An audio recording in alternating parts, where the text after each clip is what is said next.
Акыркы жаңылыктарда дүйнөдө күндүн катуу ысышынан адамдын өлүмү көп катталууда. Күндүн ачуу тийиши адамдын ден соолугуна гана эмес, экологиянын өзгөрүүсүнө дагы таасирин тийгизүүдө.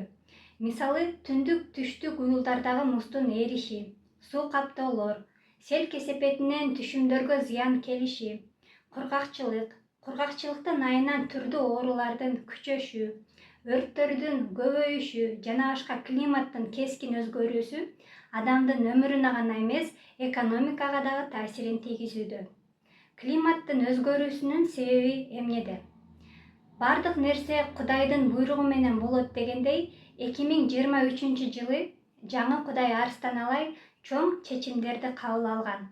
Себеби ага чейин жаңы Кудай адамзатты окутуп, өстүрүп, жаңы доордун талабын, жол жобосун жеткирип, багытын көрсөткөн. Адамзаттын азыркы жашоосу жаңы Кудайга жараксыз болгондуктан, Кудай астында адамзаттын күнөөсү көп болгондуктан, жаңы Кудай кийин адамзатка ачуу сотун, эсебин баштаган. Климаттын өзгөрүүсүнүн себеби. 12 февраль 2023-жылы жаңы Кудай Арстаналай жер энеге энергия берип койгондуктан, жер эне энергиялуу болуп, жанданып, от планетага айланган. Жер эне жандангандыктан жерде вибрация болуп, жер титирөөлөр көбөйүүдө. Жер эне от планетага айлангандыктан, жердин ядросу ысып, уюлдардагы муздар ээрип, көлдөр чөлгө айланып, чөлдөр көлгө айланып жаткан мезгил. Окумуштуулар бул өзгөрүү кубулуштардын себептерин изилденип жүрүшөт. Экинчи себеп. 18 октябрь 2023-жылы жаңы Кудай Арстаналай күнгө энергия берип койгон. Кудай өзү болгон дүйнөлөрдүн, жандардын ээси. Кудай же Аллах асманда энергия болуп турган. 21-кылымда эки дүйнө бириккендиктен, Кудай жерге келип, материяга ээ болуп, өзүнүн корпусу аркылуу оттой күчтүү, күндөн да ысык энергия бөлүп чыгарып, күнгө энергия берип койгон. Ошол себептен күн катуу ысып, бардык нерсеге калория берип, бышырып, бейишти орнотот. Күндүн микроэлементи ар бир адамда ойгонуп, өөрчүйт.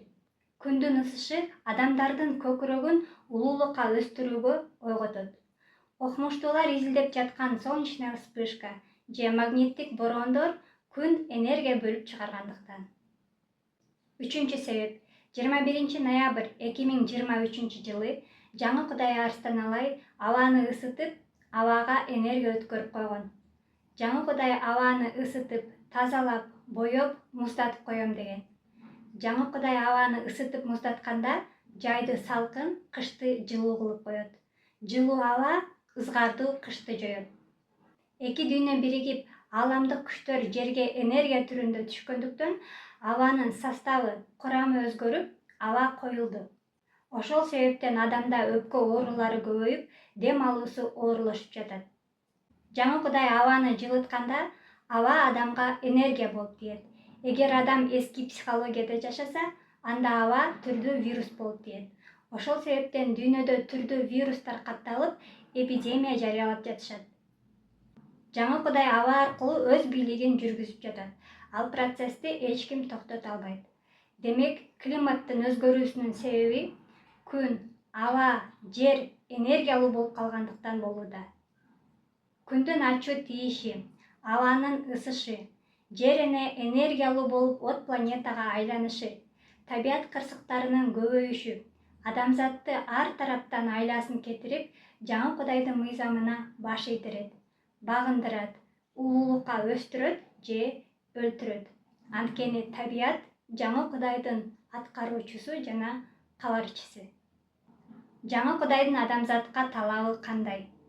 21-кылымда доор алмашып, эски заман бүтүп, жаңы жашоо, алтын доор башталды. Адам көп жылдык эволюциялык жолдорду басып өтүп, 21-кылымда гени сөөгү жетилгендиктен, эки дүйнө бирикти, аалам менен жер. Жерде ааламдык жашоо башталды. Эми жаңы доордо жер жашоосу гана эмес, аалам дагы же астрология, адамдын анатомиясы дагы өзгөрөт. Бул доор өзү энергиялуу доор болгондуктан адам дагы энергияга айланышы керек. Мындайча айтканда, адам жердик эски психологиядан чыгып, ааламдык илим аркылуу аң сезимин өстүрүп, ааламдык түшүнүккө, бөтөн аң сезимге жетүүсү керек. Анатомиясы дагы энергия өткөргүч проводдун, мындайча айтканда, ааламдык күчтөрдүн арбай периштенин кызматын аткарып калуусу милдет. Болбосо жерде жашай албайт. Анатомиясы түрдүү ооруларга чалдыга берет. Ааламдашы доор деген аалам өзү энергия, рухтардан куралган. Ааламда, асманда Кудай баштаган ааламдык күчтөр, бул арбайлар, атетек арбайлар, периштелер, инопланетяндар энергия түрүндө жерге түштү. Эми жердеги адамдар дагы алардай ааламдык түшүнүктө болуш керек. Ал үчүн жаңы Кудайдын ааламдык илимин өздөштүрүү зарыл. Асманда периште арбайлар кандай сыпатта болсо, эми жерде адамдар дагы ошондой улуулук сыпатка калыптануусу керек. Чындыкча жашап, чыныгы сөздү сүйлөп, мээримдүү, кечиримдүү, калыс, тең, тегиз, куткаруучу болушу зарыл. Же жалганды соттоп, оңдош керек. Адам бул жашоого эки нерсе үчүн жаралат: жан дүйнөнү өстүрүүгө жана кызмат кылууга. Адам жер жашоосунда жан дүйнөсүн өстүрүп, агарса, чыныгы кызматын аткарса, оору, кырсык, өлүмдөн кутулат. Жаңы Кудай сыноосун токтотуп, канатына калкалайт. 2018 жылы жаңы Кудай Арстаналай ак унга колун салып, табиятты бейишке айлантып койгон. Куранда Кудай убада кылган бейиш жашоону жаңы Кудай жерде орнотот. Бейиште кандай адамдар жашайт? Күнөө иш кылбаган, жан дүйнөсү таза, сооп иш жасагандар деп ойлойбуз. Ошол сыяктуу эми жер жашоосунда ак адамдар, ак кызмат аткаргандар гана жашаганы укук алат.